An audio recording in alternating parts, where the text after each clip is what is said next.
নমস্কার বন্ধুরা, আমি মুনমুন কিচেনে আপনাদের সবাইকে স্বাগত। প্রতিদিনের মতো দেখুন আজকে এসেছি আবার একটা নতুন রেসিপি নিয়ে। আজকে আমি একটা দারুণ পিঠের রেসিপি আপনাদের সঙ্গে শেয়ার করব। তেলে ভাজা এই পিঠেগুলো খেতে এত সুন্দর যে বৃষ্টির দিনে একেবারে জমে যাবে। তো তার জন্য গ্যাসের উপর একটা কড়াই বসিয়ে দিয়ে তার মধ্যে দিয়ে দিয়েছি 2 চামচ মতো ঘি। আর এখন আমি একটা পাত্রের মধ্যে নিয়ে নিয়েছি 2 চামচ মতো সাদা তিল। সাদা তিলটাকে ঘিয়ের মধ্যে প্রথমে এইভাবে ভেজে নিতে হবে। এই পিঠেগুলো খেতে এত মজার যে আপনারা একবার বানালেই বারবার বানাতে চাইবেন। এবারে তিলটা একটু নাড়াচাড়া করে যখন এভাবে ভাজা হয়ে গেল, মানে তিলের গায়ে কালারটা একটু চেঞ্জ হতে একটা বাটি মাপ ধরে এখানে আমি দিয়ে দিলাম 2 বাটি মতো জল। তো যে বাটির মাপ ধরে আমি এখানে জলটা দেব, সেই বাটির মাপ ধরেই পরের উপকরণগুলো দিয়ে দেব। সামান্য একটু লবণ দিয়ে দিলাম, আর লবণটা দিয়ে ভালো করে নাড়াচাড়া করে মিশিয়ে নিচ্ছি। মানে এই লবণটা অবশ্যই দেবেন, যে কোনো মিষ্টি জিনিসে একটু লবণ দিলে খেতে বেশ ভালোই লাগে। তো লবণটা দিয়ে ভালো করে মিশিয়ে নিয়েছি। এবারে একটুখানি জলটা গরম হয়ে যাক, তারপর আমি পরের উপকরণটা দিয়ে দেব। তো জলটা এখন গরম হয়ে যেতে এর মধ্যে আমি সেই বাটির মাপ করেই দিয়ে দিচ্ছি 1 বাটি সুজি। যেহেতু 2 বাটি জল দিয়েছি, 1 বাটি সুজি দিয়েছি, আর সুজিটা দেওয়ার সাথে সাথে এরকম কিন্তু নাড়া দিতে থাকবেন, নাহলে সুজিটা ডেলা বেঁধে থাকতে পারে। তার জন্য এইভাবে ক্রমশ নাড়াচাড়া করতে থাকবেন। আর ওই বাটিরই মাপ ধরে এখানে দিয়ে দেবো 1/2 বাটি মতো আটা। আটা আর সুজিটাকে খুব ভালো করে এবারে মিশিয়ে নিতে হবে, যাতে আটার কোনো রকম দলা ভাব না থাকে। সুন্দর একটা ডো ফর্মে তৈরি হয়ে যাবে বন্ধুরা। তো আপনারা দেখতে থাকুন, তাহলেই বুঝতে পারবেন যে এটা কীভাবে তৈরি হচ্ছে। গ্যাসের ফ্লেমটা একদম লো ফ্লেমে রাখবেন, এতে করে আটা আর সুজিটা একটু সেদ্ধ হয়ে যাবে, আর এইটা একটা সুন্দর একটা ডোয়ের মতো তৈরি হয়ে যাবে। তো এখন দেখুন গ্যাসের ফ্লেমটা একদম লো ফ্লেমে রাখতে রাখতে ক্রমশ এইভাবে নাড়াচাড়া করতে করতে দেখুন সুন্দর একটা ডো তৈরি হয়ে যাচ্ছে। আর এটা এখনও অনেকটাই পাতলা রয়েছে, এটাকে আরও শক্ত করে ডোটা তৈরি করে নিতে হবে। তো এইভাবে গ্যাসের ফ্লেমটা লো ফ্লেমে রেখে নাড়াচাড়া করতে করতে দেখবেন একটা শক্ত ডো ফর্মে চলে আসছে। তো এখন দেখুন খুব সুন্দরভাবে আমার সুজির এই ডোটা তৈরি হয়ে গিয়েছে। আটা সুজির ডোটা পারফেক্টভাবে রেডি। তো এখন এই ডোটাকে তুলে নিতে হবে একটা অন্য পাত্রের মধ্যে। তো বন্ধুগণ দেখুন, আমি একদম শুকনো শুকনো করে ডোটা তৈরি করেছি, দেখে নিশ্চয়ই আপনারা বুঝতেই পারছেন।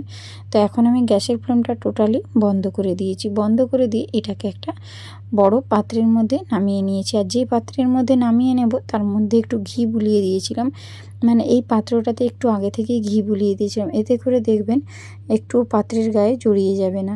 ঘিটা বুলিয়ে চারধারে এইভাবে ছড়িয়ে দিলাম, যাতে এটা একটু ঠান্ডা হয়ে যায়, কারণ এটাকে কিন্তু ভালো করে মেখে নিতে হবে, তার জন্য একটু ঠান্ডা হওয়া দরকার।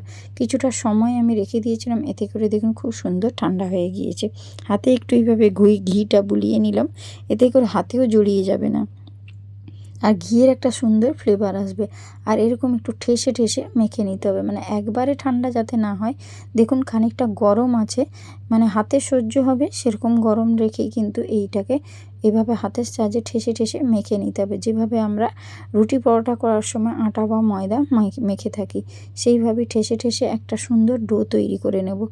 এইভাবে মানে মাখতে মাখতে দেখবেন সুন্দর একটা ডো ফর্মে চলে আসছে। তো এখন দেখুন এর মধ্যে দিয়ে দিচ্ছি 10 টাকার একটা গুঁড়ো দুধের প্যাকেট। এই গুঁড়ো দুধটা দেওয়ার জন্য এর স্বাদ ভীষণ ভালো হবে, অবশ্যই দেবেন, স্কিপ করবেন না। আর এখন এর মধ্যে দিয়ে দিচ্ছি সামান্য অল্প পরিমাণে চিনি, মানে আমি এখানে চিনি দিলাম 3 চামচ মতো। চিনিটা আপনারা যে যেমন মিষ্টি খেতে চান সেই মতোই দেবেন। চিনি আর গুঁড়ো দুধটাকে দিয়ে আবারও ভালো করে মেখে নিতে হবে। একবার এই রকমভাবে পিঠে বানিয়ে দেখবেন, বাড়িতে থাকা উপকরণ দিয়ে সামান্য অল্প কিছু দিয়ে যদি এরকম তেলে ভাজা পিঠেগুলো খেতে এত ভালো লাগে যে আপনাদের বাড়ির বাচ্চা থেকে বড় সবাই কিন্তু খেতে চাইবে। আর এখন বর্ষাকাল, বৃষ্টি হচ্ছে বাইরে, আর এরকম যদি একটু পিঠে থাকে তাহলে বেশ জমেই যায়। তো এই রকম একবার হলো বানিয়ে দেখবেন বন্ধুরা, আশা করছি আপনাদের সবার খুবই ভালো লাগবে। আর আমি খুব সুন্দর করে এইভাবে মাখিয়ে নিচ্ছি। দেখুন মাখাতে মাখাতে সুন্দর একটা ডো তৈরি হয়ে গিয়েছে। দেখুন হাতে কিন্তু এখন লেগে যাচ্ছে বা জড়িয়ে যাচ্ছে মনে হচ্ছে, কিন্তু এটা আর পরে লেগেও যাবে না, জড়িয়েও যাবে না। সুন্দর একটা সফট নরম ডো তৈরি হয়ে গিয়েছে। দেখুন হাতটা ধুয়ে আমি পরিষ্কার করে আপনাদের কাছে ফিরে আসছি, তখন এর মধ্যে দিয়ে দিচ্ছি হাফ চামচ মতো বেকিং পাউডারটা অবশ্যই দেবেন। বেকিং পাউডারটা দিয়েও আবারও ভালো করে একটু ঠেসে ঠেসে মেখে নিতে হবে, যাতে কোথাও বেকিং পাউডার দলা বেঁধে বা জমা বেঁধে না থাকে। তো বন্ধুরা, এরকম ঠেসে ঠেসে মাখতে মাখতে দেখুন খুব সুন্দর একটা ডো তৈরি করে নিয়েছি। এবারে হাতের মধ্যে একটু ঘি বুলিয়ে নিয়েছি, আর ওই ডো থেকে অল্প অল্প ছোট্ট ছোট্ট করে লেচি কেটে আমি পিঠেগুলোকে তৈরি করে নিচ্ছি। হাতের মধ্যে এইভাবে ঘুরিয়ে নেবেন, দেখবেন একটা বলের মতো তৈরি হওয়ার পর এইভাবে একটু চেপে দেবেন। দেখুন ছোট্ট ছোট্ট পিঠের শেপে তৈরি করবেন, খেতে ভীষণ ভালো লাগে। আর এগুলো যখন তেলে ভাজবেন ফুলে ডবল হয়ে যাবে বন্ধুরা। তার জন্য এরকম ছোট্ট ছোট্ট তৈরি করবেন, দেখতেও যেমন ভালো লাগবে খেতেও ভালো লাগবে। তো আমি বেশ কতকগুলো আপনাদেরকে তৈরি করে দেখিয়ে দিচ্ছি। বানানো খুবই সোজা, যে কেউ একবার দেখলেই বানিয়ে নিতে পারবে। তো এইভাবে ছোট্ট ছোট্ট গোল গোল করে আমি লেচি কেটে এগুলোকে তৈরি করে নিয়েছি। দেখুন ছোট্ট ছোট্ট পিঠের মতো তৈরি হয়েছে, দেখতে ভীষণ লোভনীয়। তো আমি কতগুলো আপনাদেরকে তৈরি করে দেখিয়েছি, আশা করছি আপনাদের বুঝতে কোনো অংশে কোথাও সমস্যা হচ্ছে না। আর এখানে আমি যতগুলো তৈরি করেছি ঠিক সেম একই রকমভাবে অফ ক্যামেরাতে বাকি সবগুলো তৈরি করে আপনাদের কাছে ফিরে এসেছি। দেখুন এখানে সবগুলো তৈরি হয়ে গিয়েছে। এবারে গ্যাসের উপর একটা কড়াই বসিয়ে দিয়ে তাতে দিয়ে দিয়েছি বেশ কিছুটা পরিমাণে রান্নার সাদা তেল। তেলটা একদম ধোঁয়া ওঠা গরম হয়ে গেলে আমি তৈরি করে রাখা একটা একটা পিঠে ওই তেলের মধ্যে দিয়ে দিচ্ছি। তো একসঙ্গে কিন্তু বেশি দিতে যাবেন না, কারণ এগুলো যখন তেলের মধ্যে দেবেন এগুলো কিন্তু ফুলতে শুরু করবে। তার জন্য প্রথম ব্যাচে যতগুলো আমার ধরে আমি ততগুলোই দিয়ে দিচ্ছি। আর এভাবে গ্যাসের ফ্লেমটা লো ফ্লেমে রাখবেন যখন এগুলো দেবেন। তো মোটামুটি আমি বেশ কতকগুলো দিয়ে দিয়েছি। তো দেওয়ার পরই সঙ্গে সঙ্গে নাড়া দেবেন না, তাহলে এগুলো খুবই নরম থাকে, তখন কিন্তু ভেঙে যেতে পারে। তার জন্য একটু একটা সাইডটা যখন এরকম একটু লালচে কালার হয়ে ধরবে তখনই আপনারা অপর সাইডটা উল্টে দেবেন। আর উল্টে পাল্টে এগুলোকে খুব সুন্দর করে একদম লাল লাল করে ভেজে নেবেন। এতে করে ভেতরটাও ভীষণ সুন্দর ভাজা হয়ে যাবে। আর যদি হাই ফ্লেমে রেখে দেন তাহলে হয়তো উপর থেকে একটা সুন্দর কালার এসেই যাবে, কিন্তু ভেতরটা কাঁচা থেকে যাবে। তার জন্য গ্যাসের ফ্লেমটা লো ফ্লেমে রেখে একদম লাল লাল করে ভেজে নিতে হবে। আর এই তেলে ভাজা পিঠেগুলো এত ভালো লাগে, আর আপনারা অনেক দিন সংরক্ষণ করেও রাখতে পারেন। আপনারা 10-15 দিন এরকম তেলে ভেজে যদি সংরক্ষণ করে রাখতে পারেন সেটাও রাখতে পারেন, একটুও নষ্টও হয়ে যাবে না, খারাপও হয়ে যাবে না। আর একবার এরকম পিঠেগুলো বানিয়ে দেখবেন বন্ধুরা, আমি একদম গ্যারেন্টি দিয়ে বলছি যে আপনাদের পরিবারের সকলের খুবই ভালো লাগবে। তো আমার আজকের এই পিঠের রেসিপিটা কার কার ভালো লাগলো জানাতে একদম ভুলবেন না।